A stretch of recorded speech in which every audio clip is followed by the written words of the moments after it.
Repeat after me. Musha musha turelay.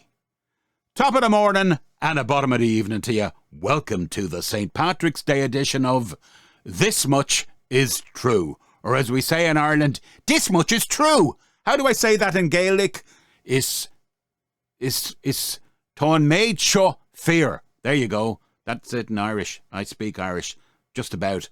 So is everybody well? Good. Sit down here by the fire. Take the weight off your face. That's what I'm going to do for the next few minutes as we muse on all things Irish. Oh yes, this beautiful island surrounded by the Irish Sea and Atlantic Ocean. You should see it. It's a fab place to be. Ha ha ha. You come in, say from the States in the airplane, and you look down and you will see a patchwork, a quilt work of 40 shades of green, because we're that kind of country. We've all these agricultural bits and pieces of land. The land is very important to the Irish now. We love the land. Oh, God, we'll die for the land, we would. I would take down my breechty, which is the Irish for trousers, and I will make out with the land if the land is mine. I'll be there at night, humping away the old sod, humping away. You can tell that it's that kind of a day. But by not taking the show too serious, perhaps it'll become a serious type of show. That's what I have in store for you. That's what I have in store for you. Did you like that? Good, because that's my best bit. That's the highlight of the show. Can we have that again? Name the TV show that was out of. Comments below. Name the show. There'll be a booby prize in it for you. No, there'll be nothing in it for you, except that I will acknowledge your fantastic memory. A clue. We lost the star of that, I think, a year or two ago. And he was tall and he was blonde. And we played his song last week sometime. On with the show. I went, because I was just thinking of the Irish wolfhound. That it's a thing in Ireland, the wolfhound, the big old wolfhound. And then, of course, it's the blackthorn stick. I'll give you a belt of me shillelagh, and I'll be drinking Guinness while I'm doing it, and the Irish wolfhound will chase after you. Yes, he will, and then the banshee will be waiting for you up in the ditch, and she'll catch you. So we'll give you a terrible death. Oh, by God, we'll give you a terrible death between getting the back of your brains knocked out with the blackthorn shillelagh and the hound dog mushing away on your testicles and the banshee crying out for you. You'll have a terrible death ahead of you. We have had a terrible history. Some would say a terrible beauty in Ireland, in Éire. Oh yes, Éireann, Gabra, and not being a piece of woman's underwear. Gabra is like Ireland forever, Gabra. So, I thought did I say I was going to inflict a bit of my multimedia poetry on you? If I didn't, I'm saying it again, because I'm forgetting myself here. I'm getting so excited about St. Patrick's Day. Let me tell you my memories of it. They're anything but great. It all goes back for me to the early 1970s. The highlight of the St. Patrick's Day for me was I just might get a glance of American Majorette's knickers as she high-kicked down the streets. These beautiful, nubile, young Americans, in the words of David Bowie. They were always beautiful, and still are. American women are lovely, by the way. Not only are they beautiful, but they're always friendly and engaging. They've always been nice to me. And it wasn't just because I'm Irish. They're nice to everybody. Well done, American womanhood. I know a lot of you are descended from Irish womanhood. Anyway, get on with it, Mark, and stop lusting. Yeah, but that's what it was. And you'd be sitting on your father's shoulders, probably age 5 or 6, and you'd be giving him a bit extra of the misery, because as well as the rain pouring down, because you were bursting for a wee and you were on his shoulders, you'd probably be trickling a bit of the old yellow stuff down his spine. And he'd be there going, oh, the top of the morning and the bottom of the evening. Oh, the rain, 'tis very warm today, so it is. My father didn't speak like that.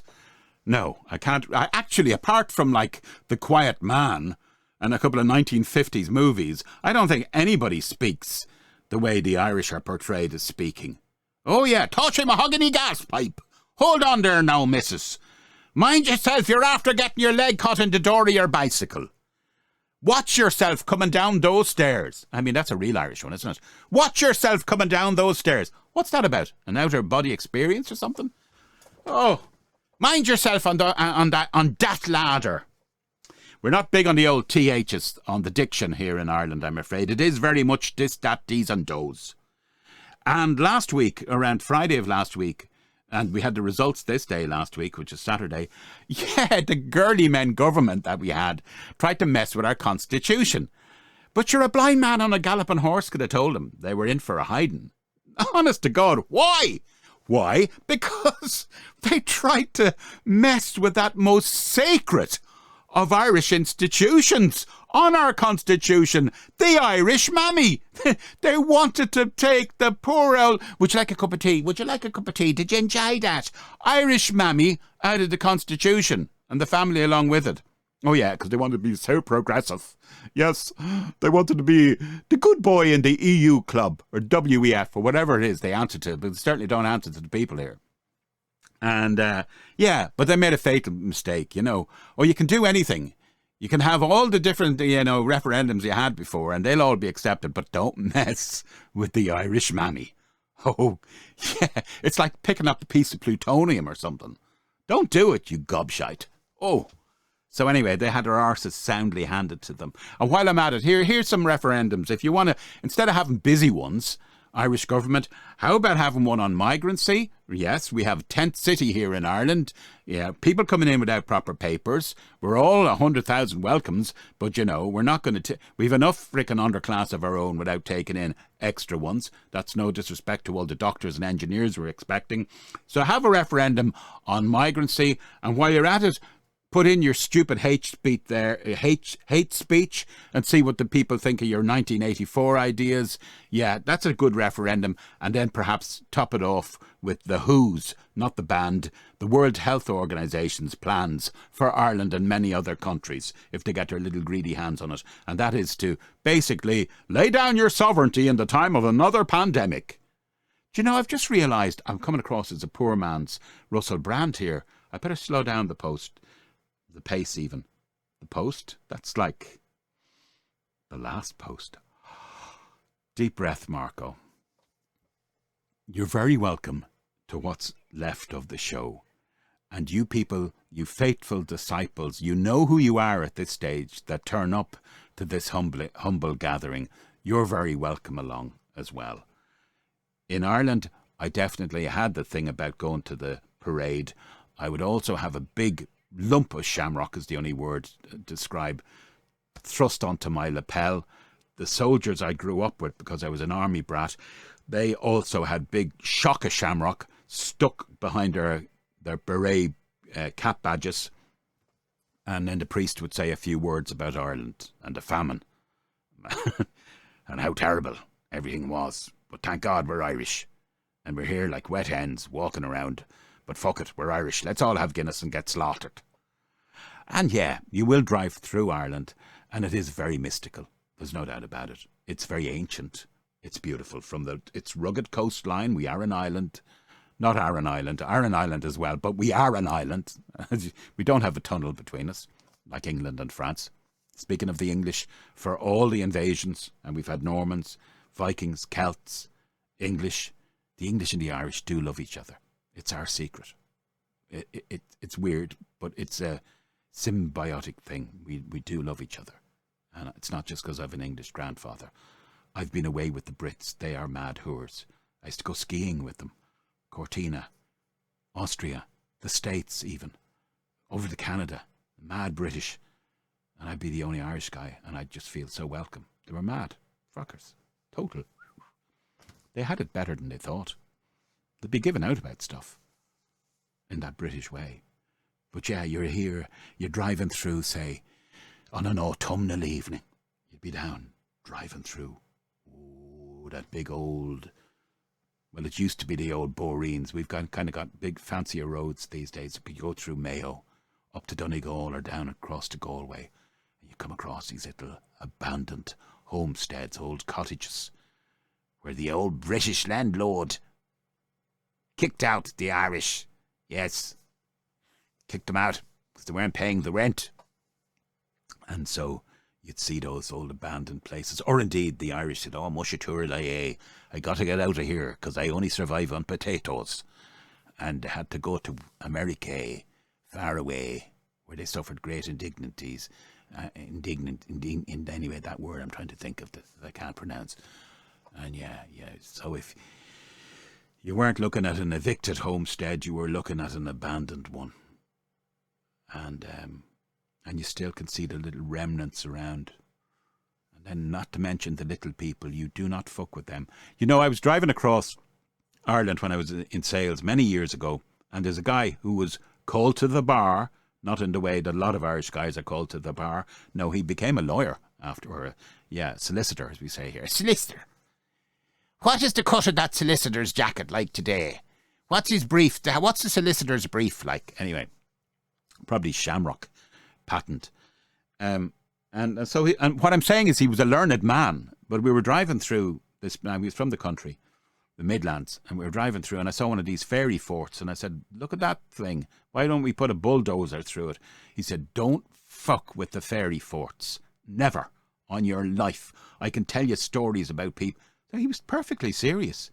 Sean O'Shaughnessy, back in 1840, thought it was a big idea to pull that down and make walls out of that and cut up the tree in it. And by God, his family suffered an awful death afterwards. What happened to them? Well, the little people set forth wolfhounds on him. And he was chased down the road and the back of his brains was knocked out with a shillelagh. And what happened then? The banshee was waiting for him down the end of the boring and she jumped out and took a bite out of his bollocks. Anyway, he was perfectly serious. So you have this mystical, ancient, abandoned sadness at times, and yet other times we were dancing at the crossroads. Depends on whether your glass is half full or empty of Guinness. Am I rabbiting on a bit? Well, I suppose I am. So I'll be taking my leave of you now. I'm about to play a little bit of video for you. I'm going to apologise in advance about the audio because it comes from like a €20 mic. This was before I was into the voiceover stuff. And I used to get these visions in my head. I did pilfer the video, so if the rightful owner ever tackles me about it, I own up. But the sound you're going to hear, the soundscape, I largely created for it. So it starts out, with a bit about the Easter Rising in 1916. Not quite the romanticism about that. It was a very hard time for people. And even though these people ultimately that rose up were heroes, the support they got locally was less, I can assure you, than enthusiastic. They were marched through the streets. They were jeered. They were spat upon by the local populace, who were often busy feeding the British soldiers who came in to suppress the rising with sandwiches and cups of tea. Welcome to the King's Men. It's a bit of Irish history they won't teach you about or not too proud about when they're telling you their grandfather served or fought in the GPO. There are very few people, a rump of people, that change things here and probably will do so again. Now, enough of a history lesson. So in it starts out, it meanders on, and if you're sad enough to keep listening, you'll hear a little bit about perhaps somebody's first kiss. Somebody who's not too far from the microphone here. You might. I'm not saying you will, but you might. So it's a true story. Only the facts have been changed. Day 75 of This Much Is True. Take care, 'cause I care. Happy St. Patrick's Day to you. Ha ha. Tooraloo-la-la-yay. Musha.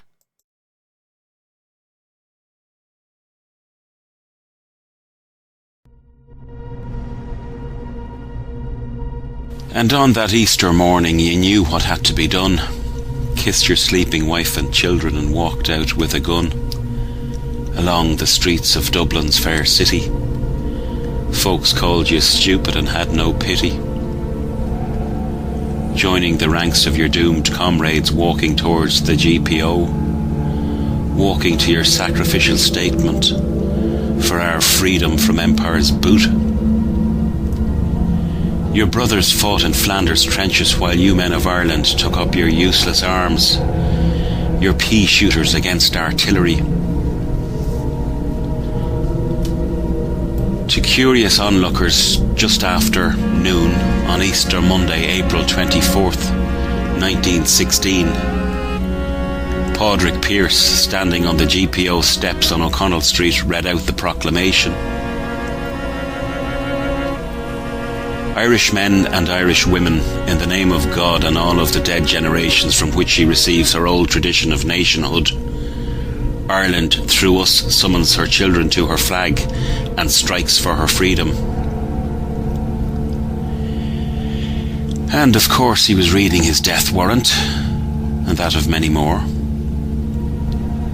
Foolhardy or courageous. I like to think the latter. There are times I wonder, was it worth it? Worth your blood? This tradition of nationhood. When I see the avarice or the begrudgery, the piles of puke on a Sunday morning, the fuck this and fuck that and fuck for the sake of it language, church state-sponsored paedophilia. But then there are times the plane touches down and I am home among my own with our good humour, having that crack. And you know, when the sun shines, sometimes this Ireland is the greatest place on earth. Its lush greenery, the women in their summer clothes, Stephen's Green, Trinity College, Grafton Street, Galway, Killarney, Cork, Donegal, and that old sea surround looking sad, jaunty, or grey and angry. I think of the first girl I kissed on the steps of her flat on Leinster Road. She was a redhead, lithe, 29, and I a pumping heart, trembling erect teen, my shaking hand resting on her blouse. I always remember her freckled golden smile and comment, "Ah, I see you've discovered I'm a woman." She walked me up her stairs, and by the time I staggered down them, she'd helped me discover I was a man. Our Irishness,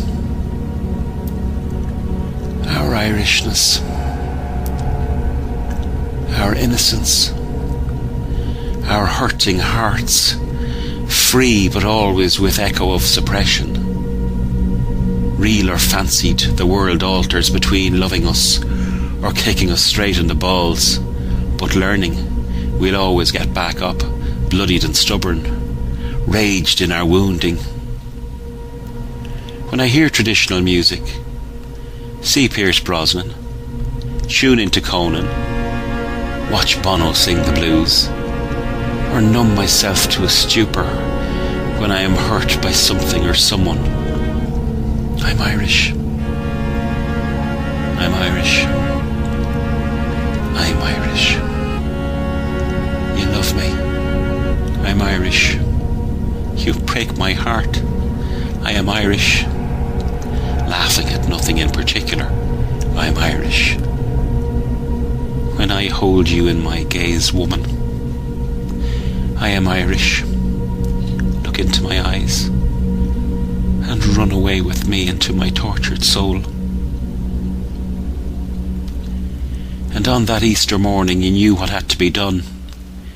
Kissed your sleeping wife and children and walked out with a gun. Along the streets of Dublin's fair city, folks called you stupid and had no pity. You died for us, men of 1916. I often wondered why. But when I see my little girls on Patrick's Day, smiling at me with shamrock painted on their little faces, and the whole world cheering us, I know why.